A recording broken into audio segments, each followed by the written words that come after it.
She thought she had stepped into her rideshare after the longest shift of her life, but before the night was over, she would discover that one wrong door could change 2 lives forever. Naomi Brooks pulled the hood of her navy sweatshirt tighter as cold rain swept across the hospital parking lot on Chicago's north side. 14 hours inside the intensive care unit had left her shoulders aching, her sneakers soaked through from rushing between patient rooms, and her mind wrapped in the heavy silence that always followed a shift filled with difficult goodbyes and quiet victories. She checked her phone with tired eyes. The rideshare app showed her driver arriving in less than a minute. A black SUV rolled slowly toward the pickup zone, its headlights cutting through the curtain of rain exactly where the map indicated. Without thinking twice, Naomi hurried toward it, clutching her worn canvas bag against her chest. She reached for the rear passenger door, climbed inside, and sighed with relief as the warmth surrounded her. "Long night," she whispered to herself, letting her head rest briefly against the leather seat before realizing something felt wrong. The cabin was impossibly quiet. No cheerful greeting. No navigation screen announcing her destination. Only the faint hum of the engine and the scent of expensive cedar cologne lingering in the air. She looked up. 4 men dressed in tailored black suits sat perfectly still. Their expressions revealed nothing. Across from her, illuminated by passing streetlights, sat a man whose calm presence seemed to fill the entire vehicle. His charcoal overcoat fit with effortless precision, his dark hair neatly combed back, his posture relaxed but unmistakably commanding. He wasn't looking at his phone. He wasn't speaking. He was simply watching her with steady gray eyes that carried the kind of confidence built from years of never needing to raise his voice. Naomi's heartbeat skipped. She glanced toward the dashboard. There was no rideshare logo. No driver's tablet. No familiar screen displaying her name. Her stomach tightened as realization settled over her. She had entered the wrong vehicle. I'm so sorry, she said, quickly, reaching for the door handle. It didn't move. She pulled again, more firmly this time, but the electronic lock remained engaged as the SUV merged into traffic. One of the suited men in the front seat slowly turned his head toward her, his expression unreadable, while another quietly spoke into an earpiece in a language Naomi didn't recognize. The silence inside the SUV became almost unbearable. Rain continued tapping softly against the windows, muffling the sounds of the city outside until it felt as though the world had disappeared beyond the glass. Naomi forced herself to take one slow breath. Panic would not help. Years of working in emergency medicine had taught her that frightened people made dangerous decisions, and the first person she needed to calm was herself. She raised both hands slightly, keeping her voice steady despite the pounding in her chest. "I think there's been a mistake. I was trying to get into my rideshare." No one answered immediately. The man across from her continued studying her face, then his gaze shifted to the hospital badge still clipped to her navy scrubs beneath her sweatshirt.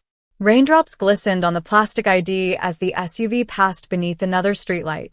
His expression changed so subtly that anyone else might have missed it. Curiosity quietly replaced suspicion. Outside, another identical black SUV slipped into formation behind them, its headlights glowing through the rain, while Naomi remained completely unaware that the stranger sitting across from her was Ethan Park, the man law enforcement could never seem to find, and that by opening the wrong door on an ordinary Thursday night, she had unknowingly crossed into a world she never imagined existed. Naomi kept her hands where everyone could see them, her fingers trembling only slightly despite the effort it took to remain composed. Every instinct urged her to apologize again, yet another instinct, the one sharpened after years in crowded emergency rooms, reminded her that fear often spread faster than reason. She studied the faces around her instead.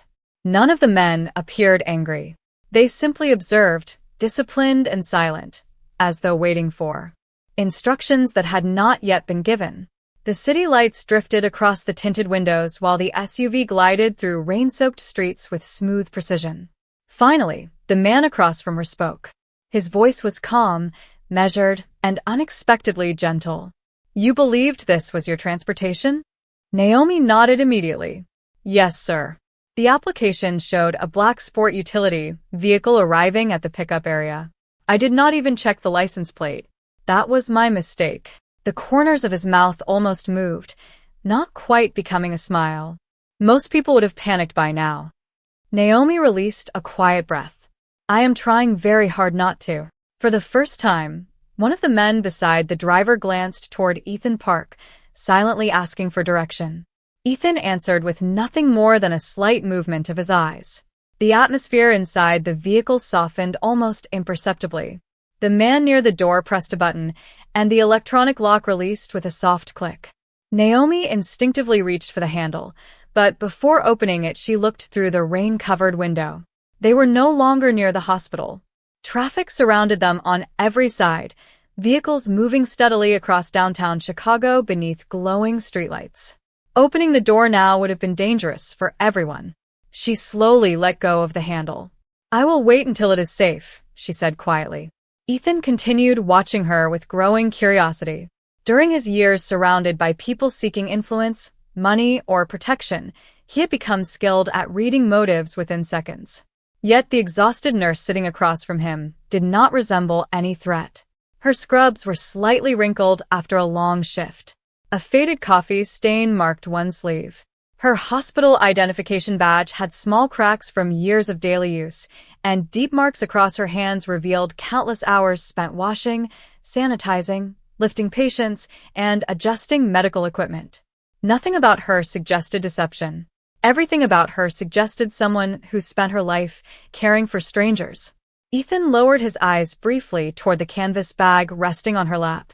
A folded lunch container peeked from the top beside a stethoscope and a paperback novel with bent corners. It was the ordinary life of an ordinary woman, placed unexpectedly inside a vehicle that rarely carried ordinary passengers. Which hospital? He asked. St. Matthew Medical Center, Naomi answered. Intensive care unit. Ethan gave a small nod. Long shifts. She smiled with quiet exhaustion. Sometimes 14 hours. Sometimes longer if another nurse calls in sick. One of the suited men in the front seat finally broke his silence. Sir, her rideshare is still waiting at the hospital.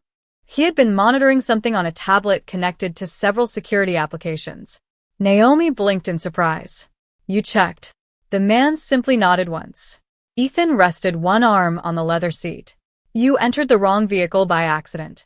We confirmed that within 2 minutes. Naomi felt the tightness in her chest begin to loosen. Thank you for believing me. Ethan looked toward the rain sliding across the glass before answering. Trust is not given easily. Tonight, you earned the benefit of patience because your story matched your actions. Before Naomi could respond, the driver received another message through his earpiece. His expression remained controlled, but he briefly met Ethan's eyes in the rearview mirror. Ethan listened without interruption, then shifted his attention back to Naomi with an expression that became unexpectedly thoughtful. Outside, the convoy quietly changed direction, leaving the main avenue behind as the rain continued falling over a night that neither of them realized was only beginning to rewrite their futures. The convoy rolled through the rain with quiet precision until the lead vehicle slowed beside an empty stretch of riverfront lined with closed cafes and dark office buildings. There was almost no traffic at this hour, only the distant glow of streetlights reflecting across the wet pavement.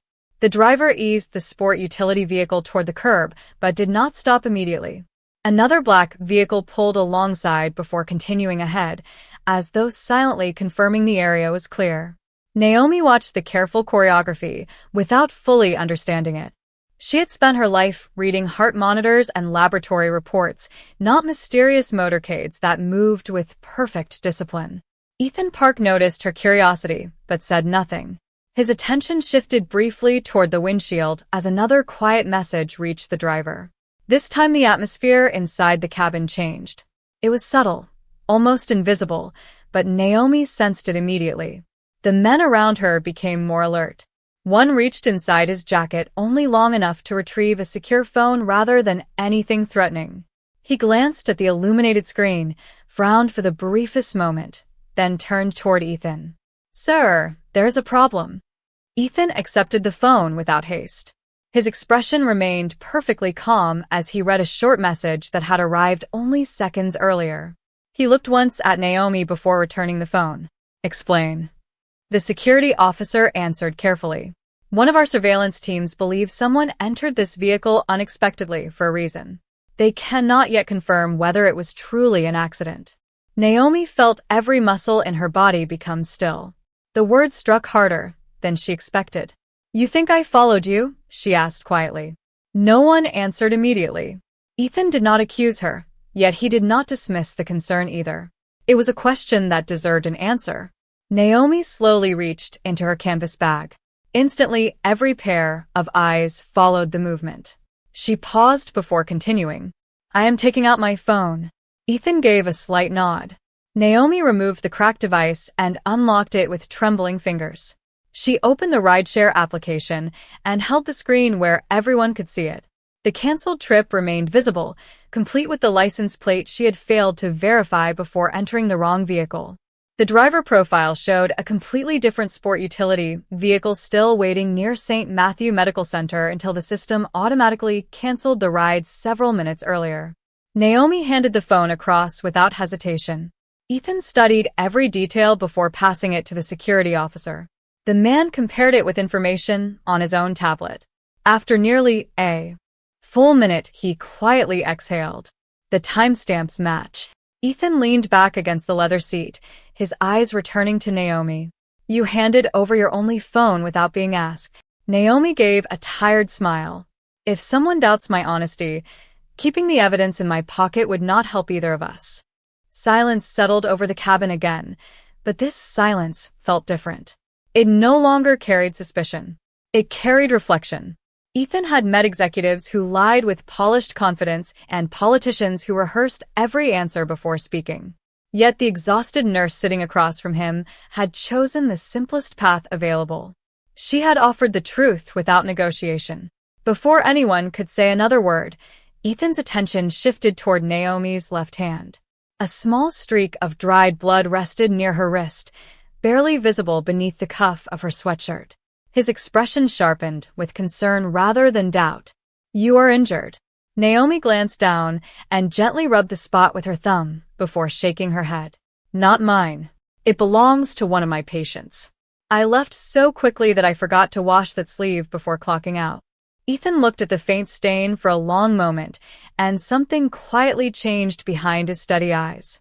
For the first time that evening, he no longer saw a stranger who had entered the wrong vehicle. He saw a woman who had spent her entire day carrying someone else's burden before accidentally stepping into his world. The driver guided the sport utility vehicle beneath the covered entrance of a quiet office building where the rain softened into a gentle rhythm against the roof above. The engine remained running, but no one hurried to leave.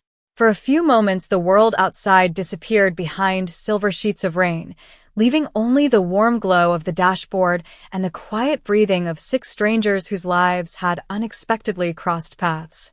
Ethan Park lowered his eyes once more toward the faint stain on Naomi's sleeve. You worked 14 hours carrying other people's pain, he said. And your first concern after entering the wrong vehicle was apologizing for inconveniencing us. Naomi looked down with an embarrassed smile. Hospitals teach you something important. Most people are already carrying enough problems. There is no reason to give them another one. The words settled over the cabin with unexpected weight. None of the men answered immediately. They had spent years around negotiations built on leverage, contracts built on suspicion, and conversations where every sentence hid another intention. Naomi's answer contained neither calculation nor strategy. It was simply honest. Ethan reached toward the small control panel beside his seat and pressed a single button. The rear door unlocked completely. You are free to leave whenever you feel comfortable, he said calmly. Naomi glanced through the rain. Thank you, but I think it is still safer to wait until the traffic clears. Ethan nodded with quiet approval. Instead of rushing toward the open door, she had considered everyone else's safety before her own convenience. It was another small decision that revealed more about her character than any background investigation ever could. As silence returned, Ethan's breathing became slightly uneven. At first, it was almost impossible to notice, but Naomi's attention immediately shifted toward him. Years inside the intensive care unit had trained her ears to recognize subtle changes that others overlooked. His complexion had grown slightly pale beneath the soft cabin lights, and one hand rested almost unconsciously against the lower part of his ribs. Naomi hesitated. It was not her place to ask personal questions. Yet instinct overcame hesitation. "Sir," she said gently, "are you feeling all right?" Ethan answered without looking up. "I am fine." Naomi had heard those exact words from countless patients moments before discovering they needed help. She tilted her head slightly, studying the calm rhythm of his breathing, the careful way he shifted his posture, and the faint tension around his eyes. "Forgive me," she said softly, "but I do not think you are." The security team exchanged brief glances. One of them finally spoke. "Mr. Park has been working continuously for several days." Ethan gave the man a quiet look, signaling that no further explanation was necessary. Naomi did not press him. Instead, she reached into her canvas bag once again, this time removing a sealed bottle of water from beside her lunch container. "This is all I have to offer," she said with a warm smile. Sometimes people forget that exhaustion and dehydration can imitate much more serious problems. Ethan accepted the bottle after a brief pause. It had probably cost less than $2, yet no expensive gift had ever been offered to him with less expectation in return. He opened the bottle and took a slow drink. The cool water seemed to ease some of the strain that had quietly settled across his face. Naomi relaxed slightly.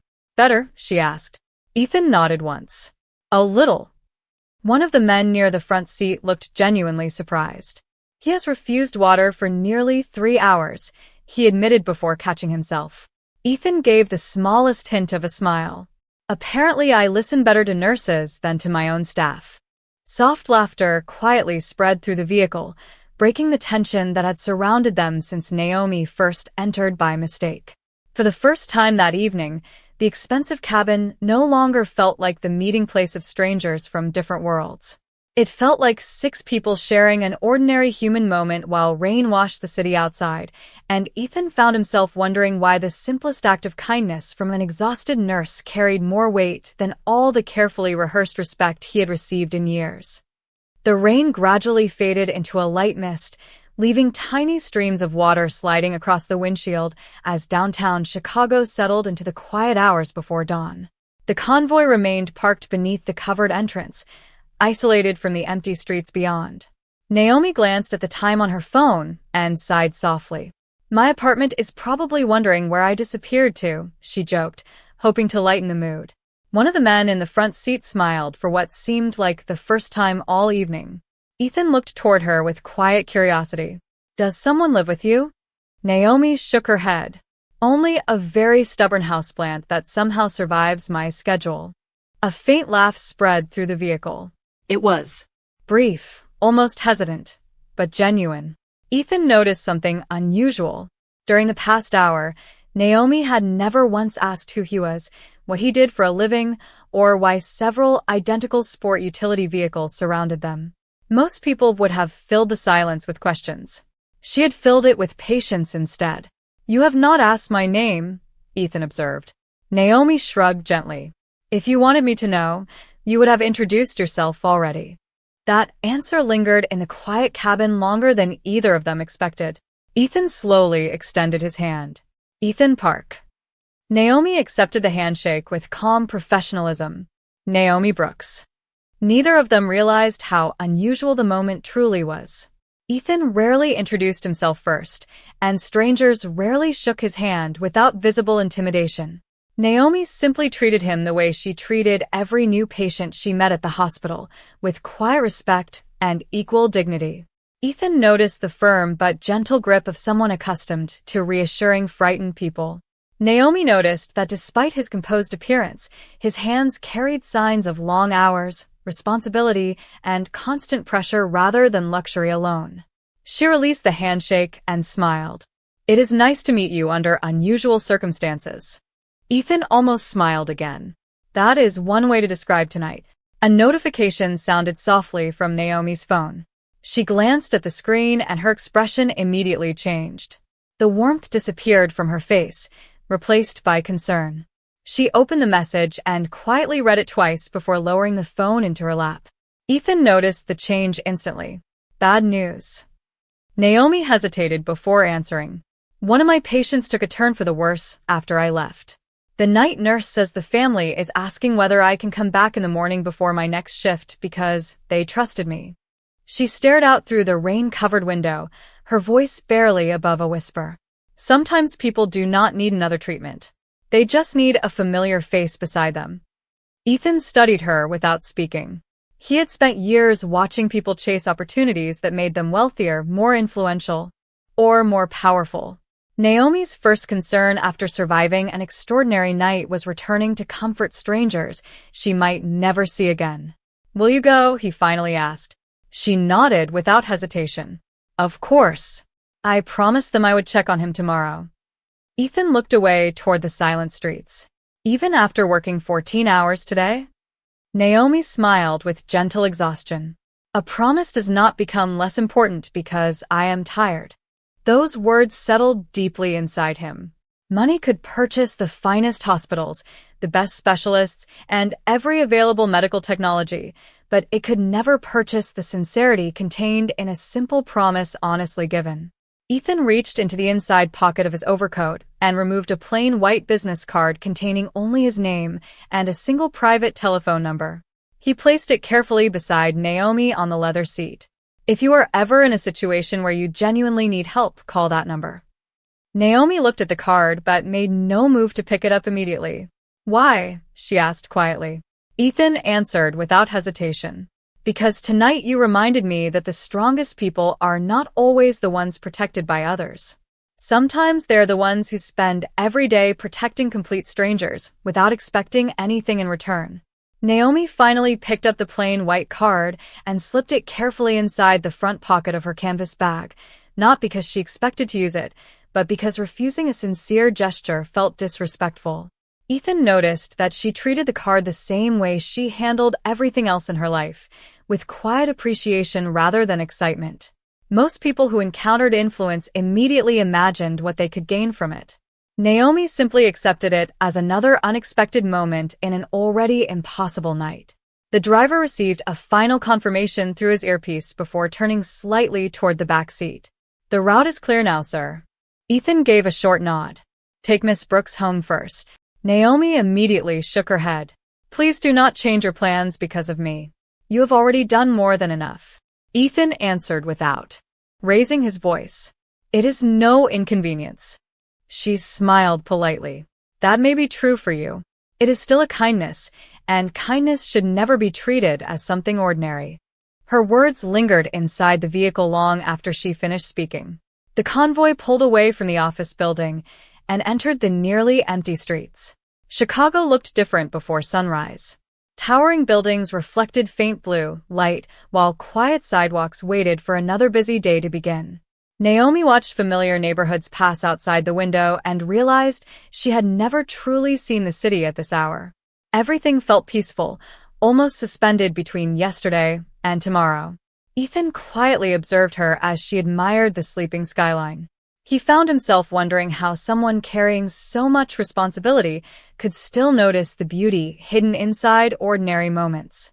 Most people he knew were too busy chasing the next meeting, the next investment, or the next victory to look out the window.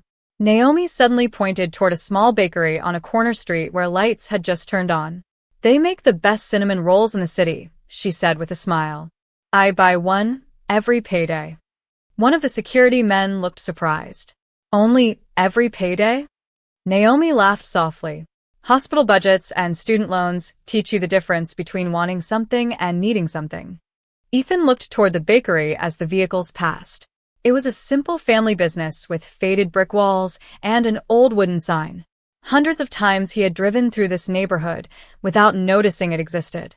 Tonight, an exhausted nurse had somehow made an ordinary bakery memorable. A few minutes later, the convoy entered a modest residential neighborhood lined with brick apartment buildings and small maple trees still dripping from the rain. Naomi pointed toward a 4-story building with weathered balconies. "That is my stop." The driver parked carefully near the entrance. Ethan stepped out first, holding an umbrella as Naomi climbed onto the sidewalk. Cool morning air carried the fresh scent of rain and damp pavement. For a brief moment they simply stood there, two people from completely different worlds, sharing an unexpected silence.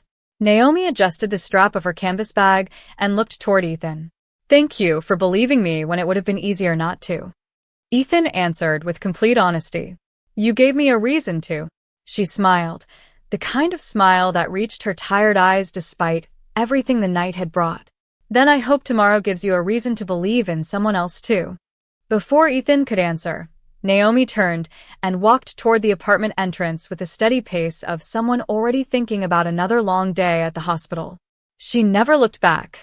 Ethan remained beneath the umbrella until the building door quietly closed behind her. One of his security officers approached after several silent moments. "Should we leave, sir?" Ethan continued looking at the apartment building. "Not yet." His voice carried thoughtful calm. "Find out everything you can about Naomi Brooks. Not because I distrust her." He paused as the first rays of dawn stretched across the rooftops. "Because people like her are becoming far too rare, and I would like to know how someone manages to remain that kind in a world that rewards the opposite." The following afternoon, while most of Chicago hurried through another ordinary weekday, Ethan Park sat alone in a quiet corner office overlooking the river. Floor-to-ceiling windows reflected gray clouds drifting across the skyline, but his attention remained on a single folder resting unopened on the polished walnut desk. He rarely requested personal reports unless someone represented a direct concern to his organization. Naomi Brooks was different. She had entered his life by accident, asked for nothing, and walked away exactly the same person she had been before meeting him. That alone made her unforgettable. One of his most trusted advisors stepped inside and placed a thin folder beside the coffee that had long since grown cold. "Everything we could verify is here, sir." Ethan nodded without speaking. He opened the file slowly. Naomi Brooks, 29 years old, registered intensive care nurse.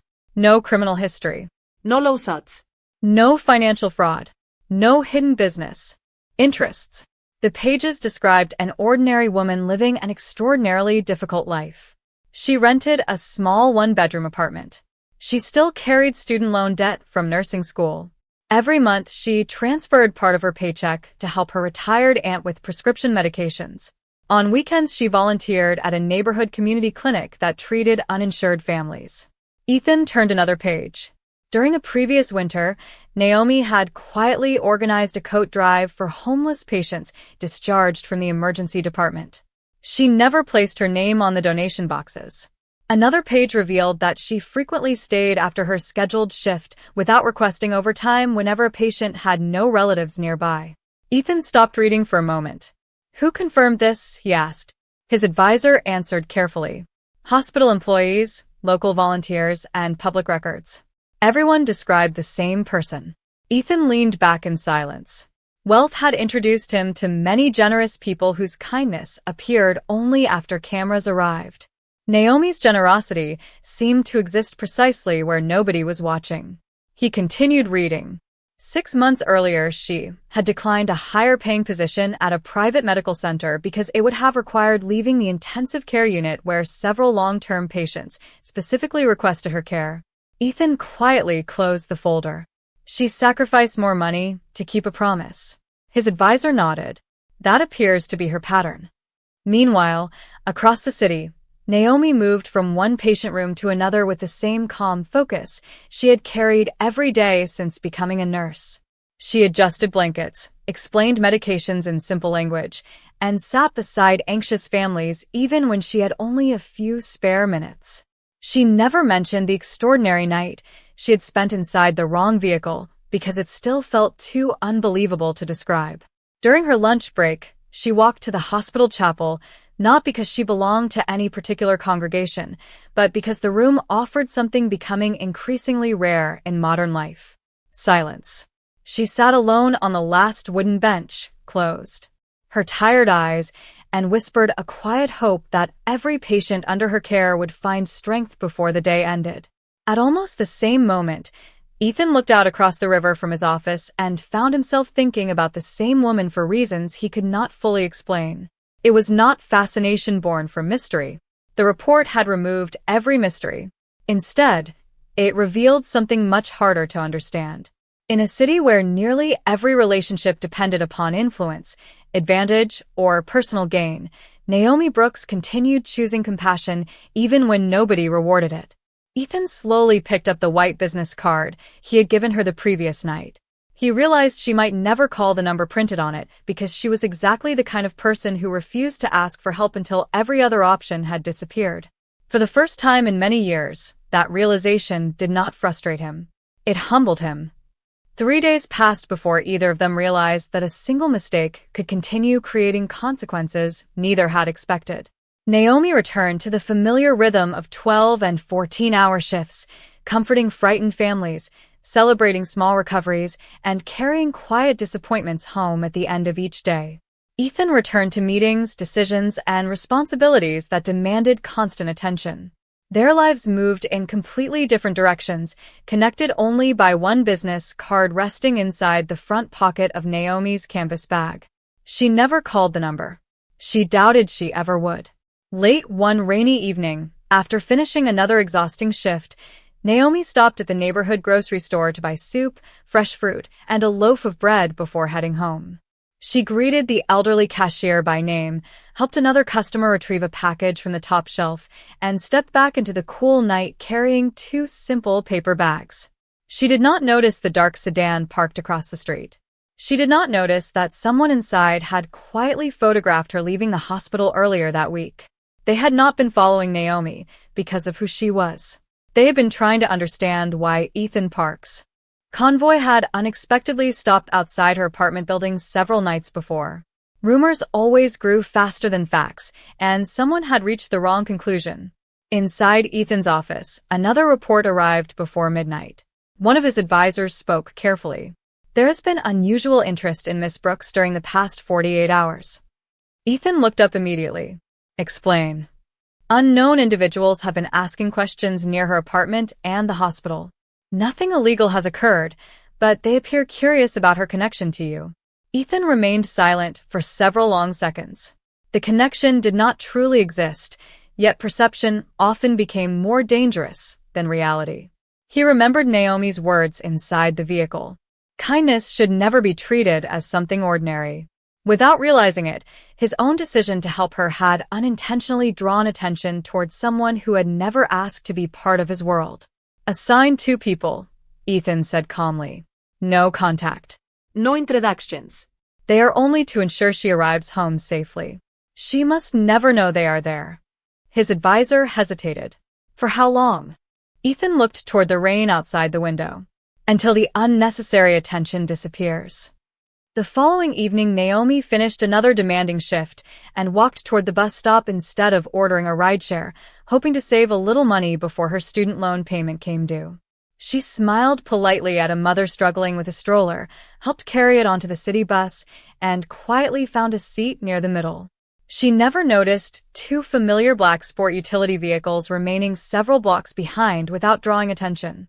She simply watched raindrops race across the window while reviewing tomorrow's patient assignments inside her notebook. One page contained reminders about medications. Another listed birthdays of patients she hoped to surprise with handmade cards.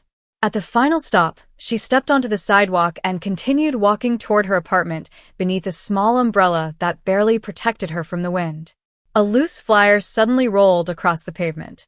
Naomi caught it before it disappeared into the street and tucked it beneath a nearby bench so it would not become litter.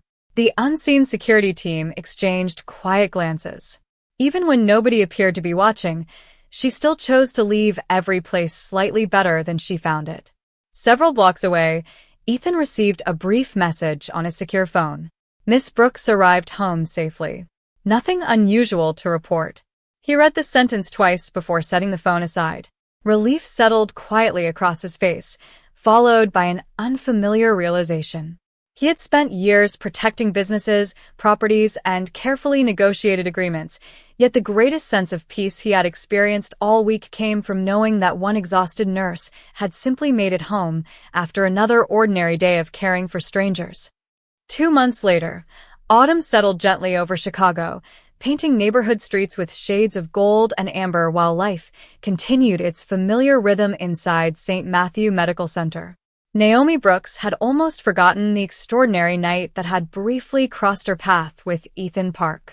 The white business card still rested inside the pocket of her canvas bag, its edges slightly worn from being carried every day, untouched and unused. She had never called the number because nothing in her life had changed. She still worked long shifts, still carried homemade lunches, still stopped to speak with lonely patients whose families rarely visited, and still believed that kindness was simply part of the job she had chosen. One quiet Monday morning, the hospital administration called an unexpected staff meeting in the main conference room. Nurses, physicians, technicians, and support staff filled every chair, whispering to one another as they wondered why the meeting had been scheduled with almost no notice. The hospital director stepped onto the stage with visible excitement. "Today," he announced, "we are honored to introduce a new community initiative that will expand financial assistance for uninsured patients, improve family support services, and provide scholarships for future nurses committed to serving underserved neighborhoods." A large screen illuminated behind him, revealing the name of the new foundation, the Brooks Compassion Initiative. Naomi froze. She looked around the room, convinced there had to be another Brooks somewhere in the hospital. There was not. Her coworkers stared at her with the same confusion she felt. One of the administrators approached with a warm smile and handed Naomi a sealed envelope. Inside was a single handwritten note. It contained only one sentence: "Never underestimate the quiet influence of a life lived with dignity." There was no signature, but tucked behind the note rested the familiar white business card she had returned to the envelope weeks earlier after deciding she would never need to use it. She immediately understood who had sent it. Across the city, Ethan Park stood alone beside the tall windows of his office as another sunrise reflected across the river. One of his advisors entered quietly. "The donation has been completed exactly as requested. No public announcement connects it to you."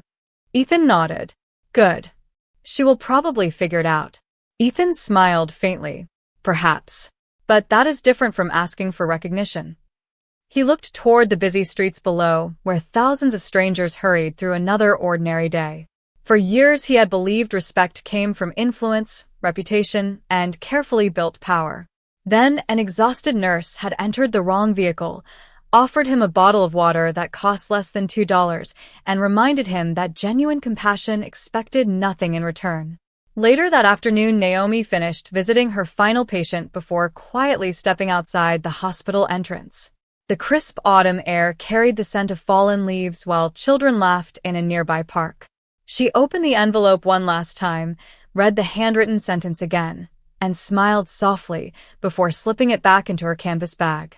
She never searched for Ethan. She never called the private number. She simply continued walking toward the city bus, ready for another shift, another patient, another opportunity to help someone who might never know her name. Several blocks away, a black sport utility vehicle waited at a traffic light. Ethan happened to glance through the passenger window just as Naomi crossed the street with her familiar canvas bag resting on one shoulder. She did not see him. He watched only long enough to make certain she reached the opposite sidewalk safely before the light turned green and the vehicle moved forward with the flow of traffic. Neither of them waved. Neither of them spoke. They simply continued toward the lives they had chosen. Yet from that ordinary mistake on a rainy night, one lesson remained stronger than every title, every fortune, and every measure of influence. Respect is never purchased by power. It is quietly earned through humility, and on that day, the city remembered what true dignity looks like.